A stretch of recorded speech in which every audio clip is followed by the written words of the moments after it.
In the quiet hills of Judea, there lived a wealthy farmer named Eli with two sons, Simon and Jonah.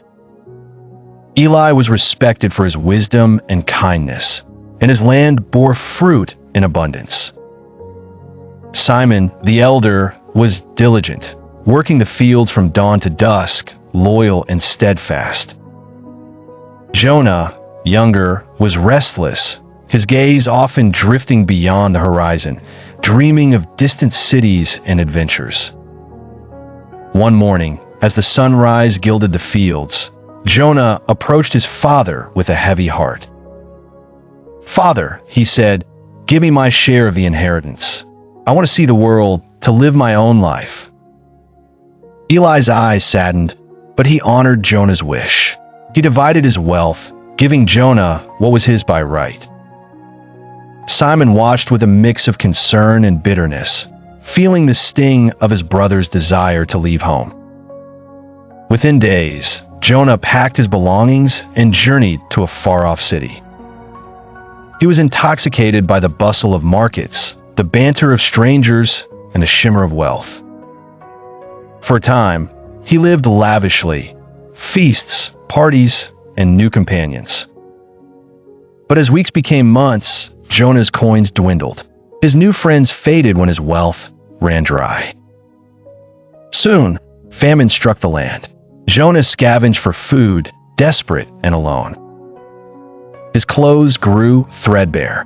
In his search for survival, he found work tending pigs, a humiliating job for a young Hebrew whose people shunned such animals. Sometimes, Jonah eyed the pods the pigs ate, wishing he could fill his stomach with them. The city that once glowed with promise now felt cold and uncaring. One night, Jonah sat beneath a starlit sky, reflecting on his life. Memories of home, the laughter, the shared meals, his father's warmth, filled him with remorse. "In my father's house, even the servants have enough to eat. I will return home. I'll ask to be as one of them, for I am not worthy to be called his son."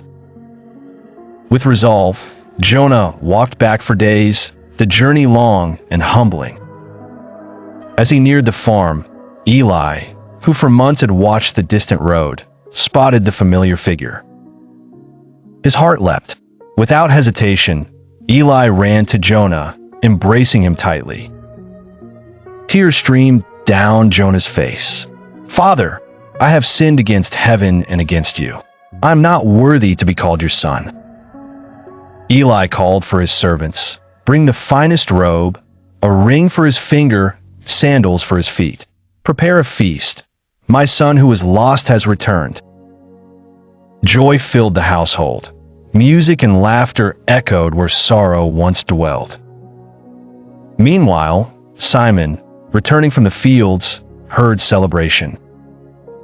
He learned Jonah was back and the feast was in his honor. Hurt and resentment swelled within him.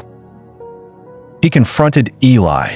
"All these years I've served you, yet you never gave me a feast. But for this son, who squandered everything, you celebrate." Eli drew Simon aside, gazing kindly. "You're always with me. All I have is yours. But we must rejoice. Jonah was lost and is found, dead and now alive."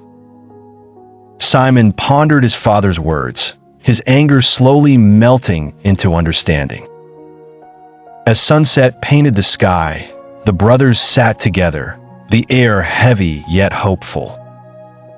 Forgiveness did not come easily, but step by step, the family repaired. Jonah worked alongside Simon, grateful for a second chance. Thanks for watching. If you enjoy the story, please leave a comment, like, and subscribe to our channel for more interesting Bible stories like this.